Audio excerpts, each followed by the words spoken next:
Alright guys, so today I'm putting together a Hobbywing quick run ESC, a Tekin heavy duty 45 turn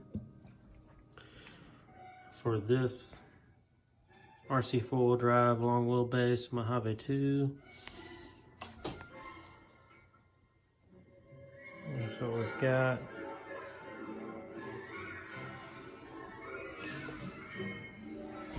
And just a quick little peek at my other RCs. Got the VS410 Pro. Just replaced the sensor wire since I fully submerged it and it started to act a little funny. Got the SCX-10 Gladiator.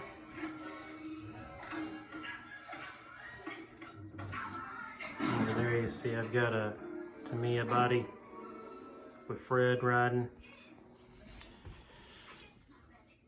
TF2 with the other two axles, Luke Skywalker.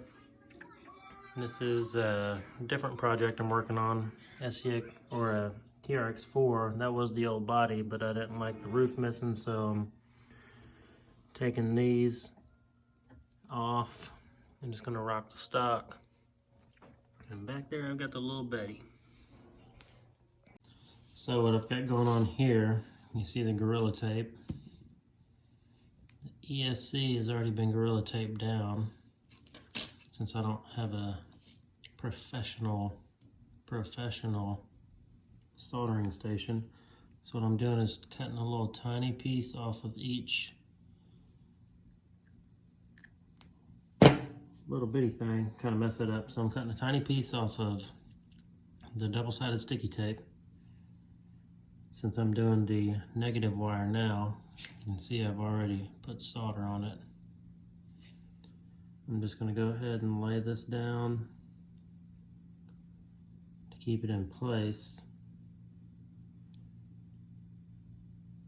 Get a pair of these needle nose tweezers.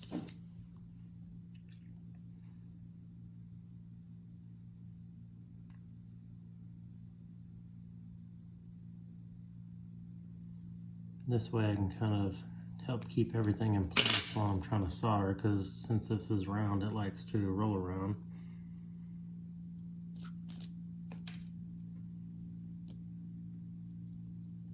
Put that right there. Take some rubber gripped, any type of pliers or whatever kind of tool works. Put it around the base.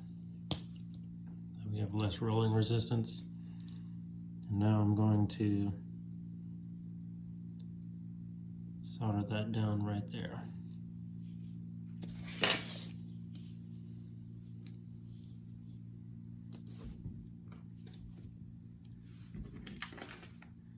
And I've already also put solder on the end of this wire.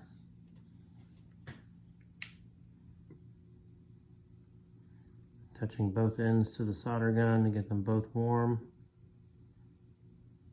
Once they get warm, I'll stick the wire that has already been soldered onto the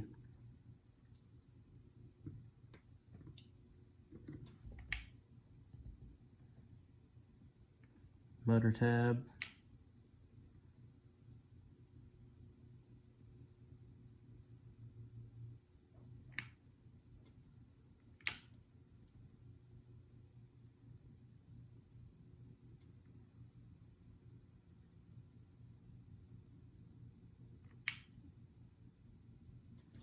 There we go.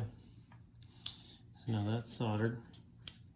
Take some of this solder wire. I don't use flux. I mean, you can if you want to be precise, but I've found that in each one of my RCs, not using flux doesn't really make that big of a difference. Always make sure to use thin wire, that way it's a little bit more manageable and you can get to where exactly you want to be.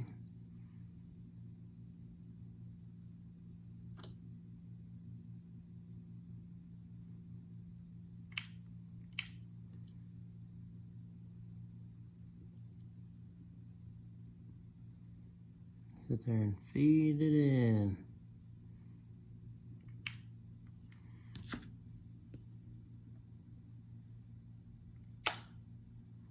You can reshape it or reconnect everything how you'd like it.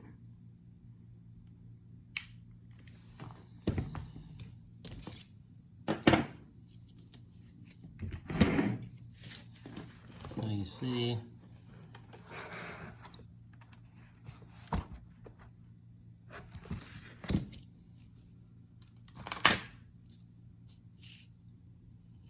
Got a decent connection right there.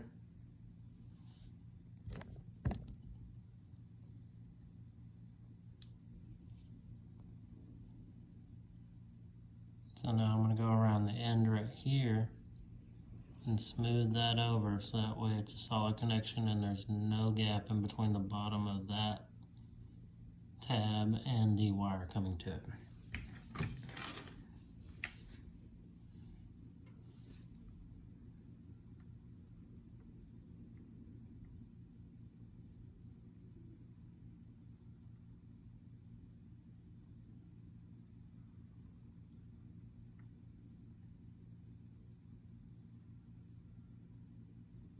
And sometimes if you push too hard, you will disconnect the wire from the tab. And I was self-taught how to solder through said YouTube videos. There we go, now we're starting to smooth it over.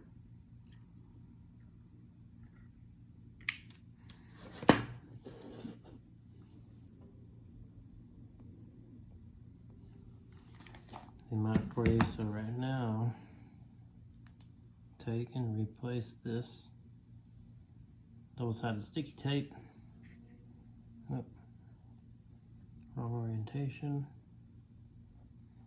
Do that so that way that is right there. I get my rubber-handed grip wires. Drank a few margaritas tonight, so I'm feeling good. Don't judge me.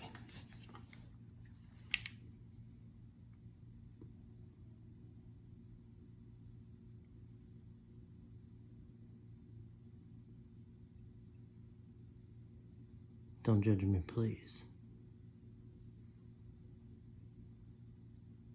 You can call me the drunken YouTube RC guy.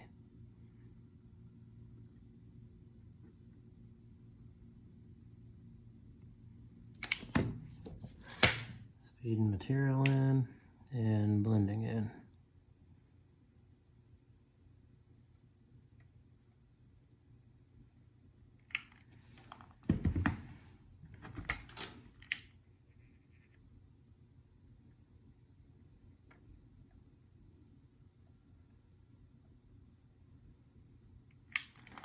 I like to try to make them smooth and good looking.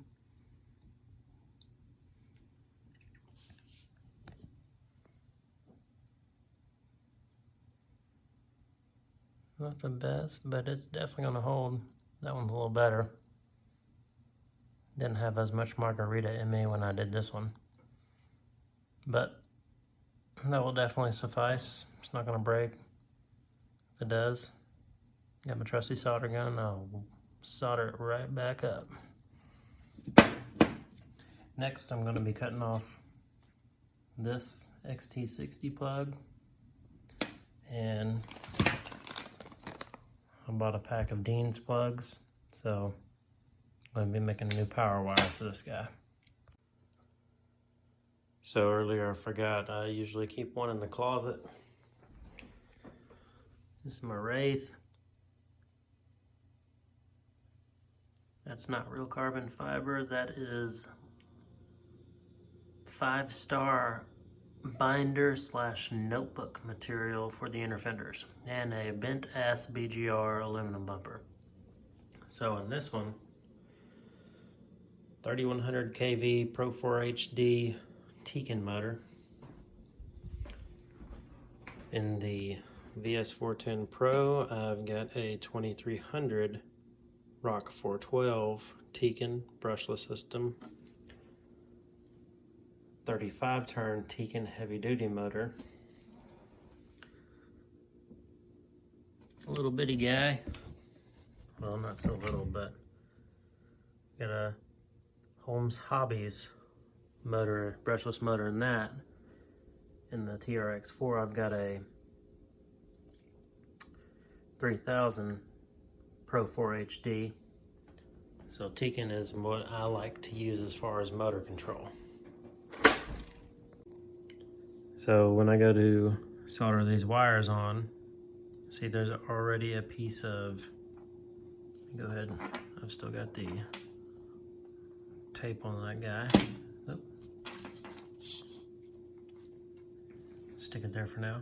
So what I like to do is always make sure to put your heat shrink on before you solder, because it is nearly impossible to get the correct size on after you solder, apparently. So always twist your wires, that way we don't have any fraying out. So for this one,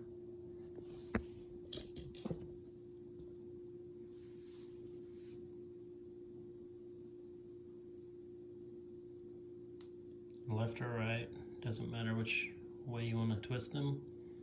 Twist them.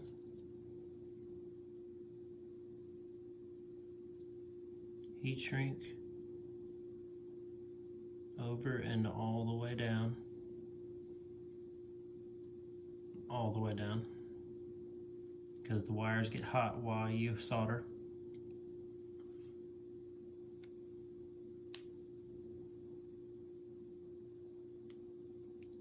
You'll have a little bit of loose extra cut wires from where you cut the insulation. I always try to keep it up on something because I have stepped on loose insulation before and it does not feel the best. So I'm gonna go ahead and stick this onto the bumper.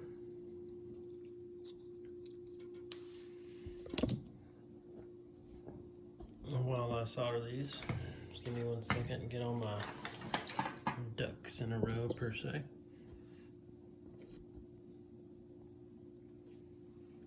Okay. Solder wire. Get these guys out of the way.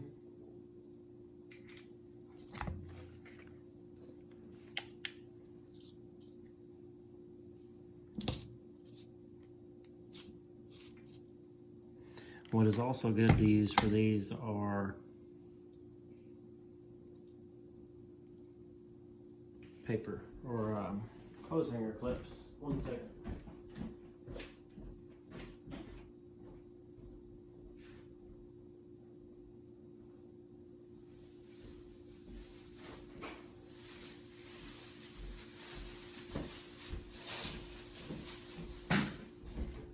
Just moved into this apartment not long ago, so I haven't really soldered yet.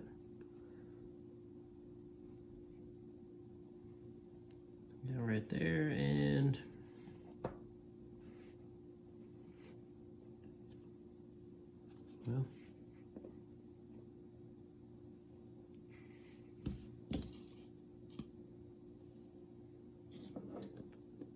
well, let's see if we can just get something going here. What I'm doing now is going to go ahead and just add material to the wires. That way I can cover it with solder to make it easier to stick to what I'm trying to stick it to.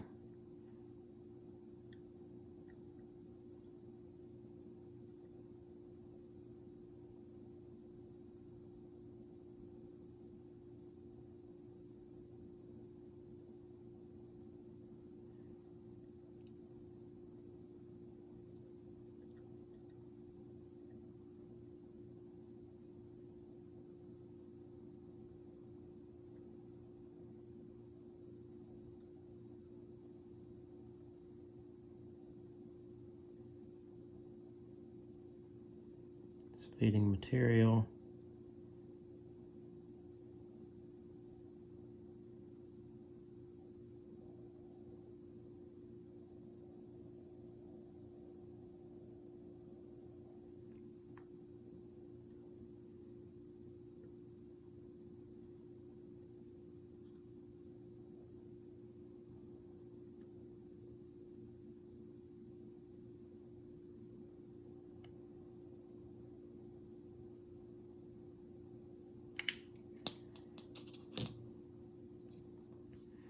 Flip it over, get the other side. You'd have to adjust your clothes hanger clip.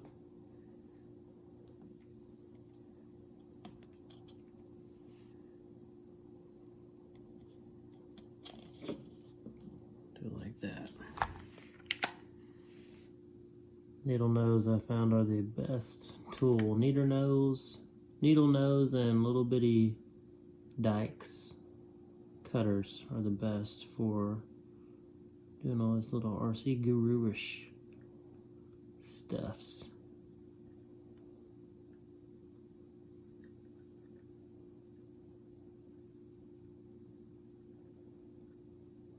Sometimes it's easier to feed the wire onto the solder gun itself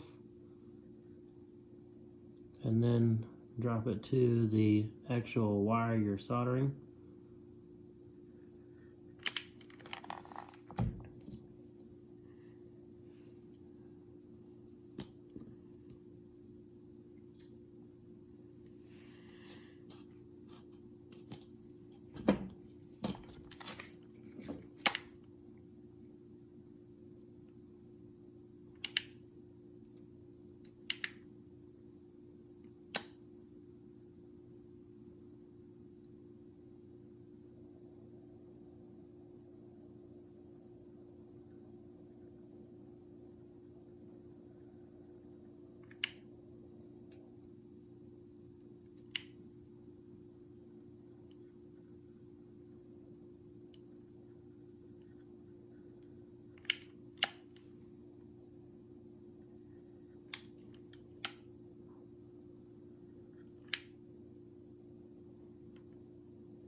Sometimes you will end up with a little blob on the backside, but all you have to do is drag that hot solder gun on the backside and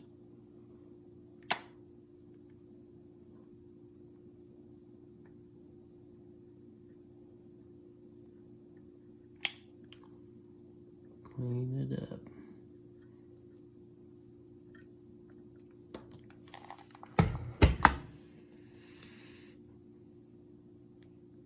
And you can see it's already, well, still a little sticky, but not too bad. Taking risks. Nothing like taking risks. That got good and clean and straight and twisted. I always use the little hole. That's what she said.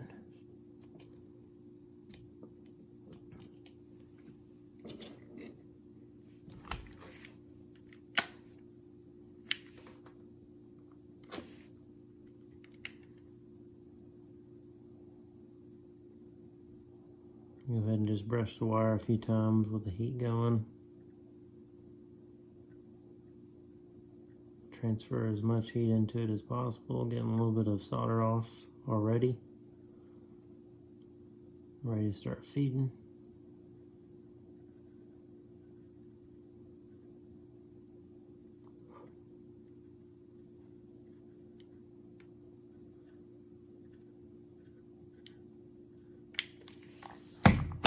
This one is looking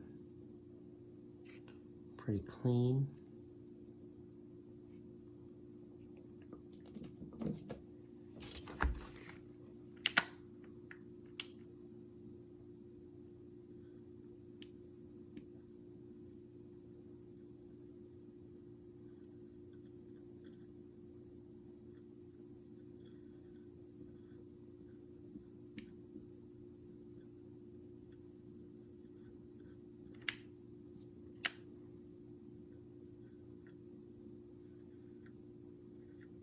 And this wire is looking very good compared to that ground wire.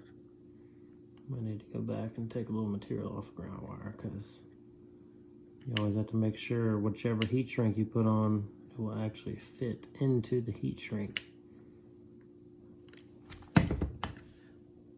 So as you can see, the power wire is a lot better looking than that ground wire. That ground wire looks like shit. I'm gonna go back over my ground wire, and I like to also use these because they don't transfer heat. These, like I said, these wires get hot. So there's two modes. I'm just gonna show you. I'm using a Weller.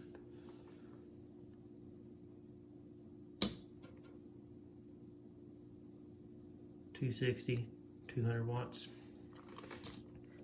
There's two modes. You get 1 and 2. You can see the difference in the light. So I always go to the first mode. I'm not sure exactly, I never read the owner's manual, but I feel like this is the one that will put the most heat out, and the second light keeps it constant.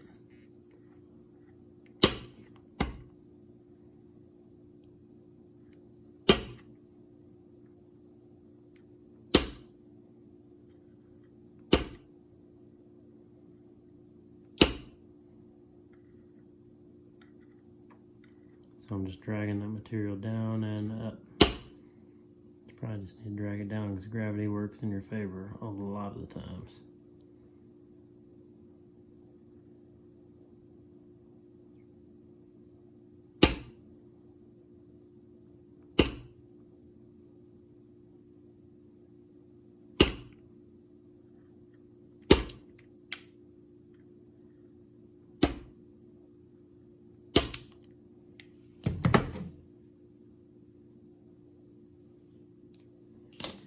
There you go. Looks a lot better now. Jeez. Put that black tire on the background.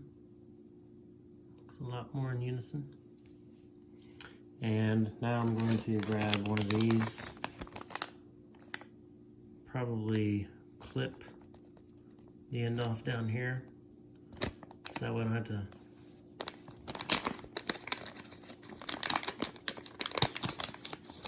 these are cheap. There's like, well, a Cimbri and China, but it's already got the wires soldered for you. You don't have to solder to the post, which is nice. I'll probably go ahead, since I've already clipped my wires short, I probably won't worry about clipping these and soldering them. They've already got solder on the ends of them, as you can see. So it'll just be an easy connection.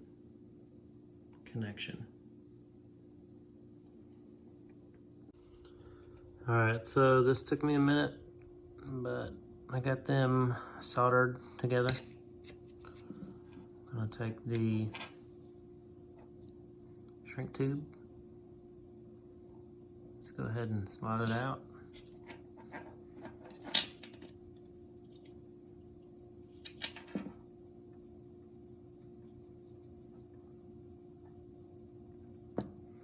Just like that. Hit it with some fire and should be good to rock and roll.